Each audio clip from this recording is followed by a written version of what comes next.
President Trump's economic vision is finally becoming a reality as he forces countries to accept steep new tariffs, but as he feels newly emboldened.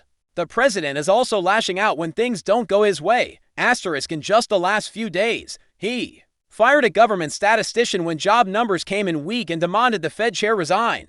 He repositioned nuclear submarines following critical comments by a Putin ally, slammed several GOP senators for breaking with him, and then told the Democratic leader to, quote, "Go to hell."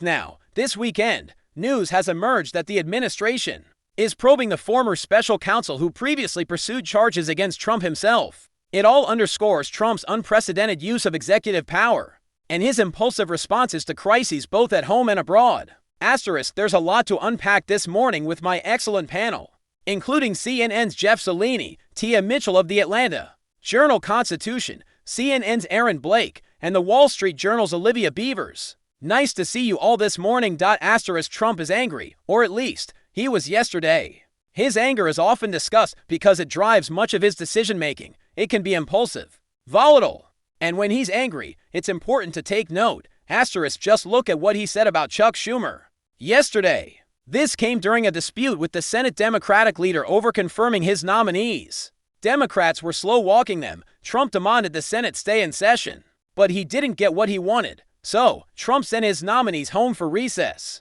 and told Schumer, who is under tremendous political pressure from within his party, the radical left lunatics, to, quote, "Go to hell," in all caps, in another era. A president saying this about an opposition leader would be a major story in itself. But with Trump, it's par for the course, and it also speaks volumes about his mindset at this key moment. The week began on a strong note for the president, following a fairly successful foreign trip, a mix of business and pleasure, where he signed a trade deal with the EU. But the weakening economy and disappointing jobs numbers appear to have gotten under his skin. Firing the head of the Bureau of Labor Statistics, BLS, on Friday really underscores an authoritarian streak we've seen before, but perhaps not to this degree. Still, the firing doesn't change the economic numbers, and that's what worries the White House and possibly the president, as his tariff policies may finally be coming home to roost.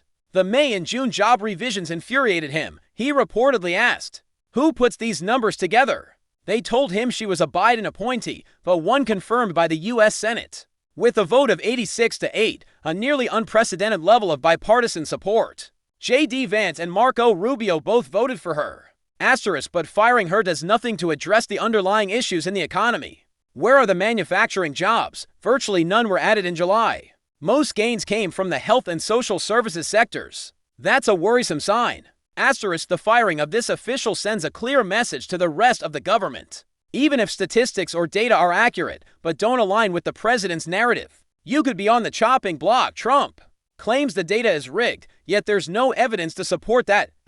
More broadly, it's troubling not just for federal employees who now operate in fear of political retaliation, but also for the American public. How can voters trust future labor reports? How can elected officials make informed decisions if they can't trust the data? Are leaders now tailoring facts just to appease one person, the president? On Capitol Hill, Republican senators were split in their responses. Senate Majority Whip John Thune said there's already a lack of trust in these statistics, which sounded like he was siding with Trump. Meanwhile, just adding to the list of American institutions that are being, if not dismantled, weak. Statistician because the data was unreliable. That would be one thing. But if he fired her simply because he didn't like the accurate numbers, that's a serious problem. Aaron, you wrote about this Orwellian turn by the administration. Yeah.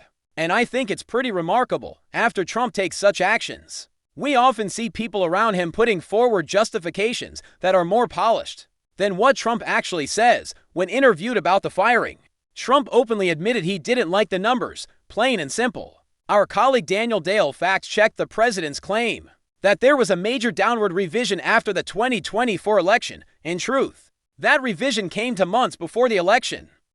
So the president's justification doesn't even line up with the facts, and that reinforces the idea that this was a punitive action.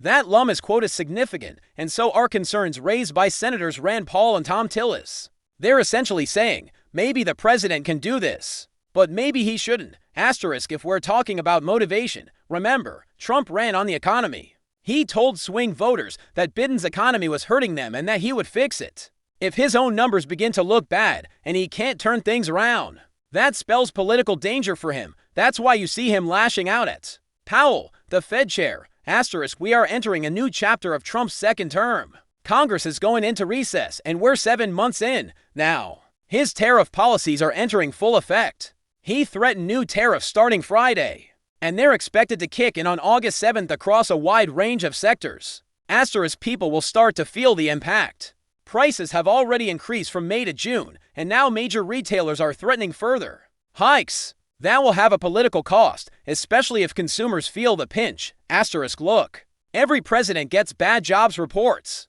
I spoke to an Obama administration official over the weekend about how the BLS works. They recalled how in 2009, job numbers were so grim they wished they could fire the BLS director, but that's not how it works. Asterisk the rising prices are a major concern. As Olivia said, this is central to Trump's platform. If prices continue rising into next year, that's a real problem for him. Asterisk so how are Republicans reacting? Well, you heard from people like Thune, who has never supported tariffs, now saying he hopes these new tariffs are temporary, but they're not. They're here to stay. Asterisk what we're seeing in Congress is that many Republicans privately disagree with Trump or are hesitant to fully support him, but publicly, very few are willing to challenge him. They prefer to use back channels, make suggestions quietly, and avoid public contradiction. Asterisk why? Political self-preservation.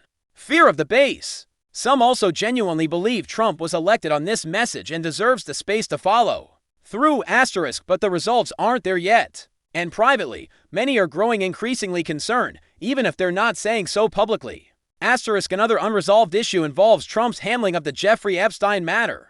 It hasn't gone away. A major story slipped under the radar. Friday, Ghislaine Maxwell, Epstein's associate, was suddenly moved to a lower security prison after speaking with Deputy Attorney General Todd Blanche. Asterisk there's been no explanation for this. The Bureau of Prisons hasn't commented. Maxwell's attorney hasn't said why this happened. It raises a lot of questions the White House hasn't addressed. Asterisk Trump himself has made odd statements about the case, even leaving open the possibility of pardoning Maxwell, a message she might be hoping to hear. Asterisk she's also expected to testify before Congress, though that appears to be delayed. Meanwhile, there are still unanswered questions about Trump's past relationship with her, as well as about the timeline of sensitive materials taken from Mar-a-Lago. Asterisk it all seems to be snowballing, and the administration hasn't put these issues to rest. Asterisk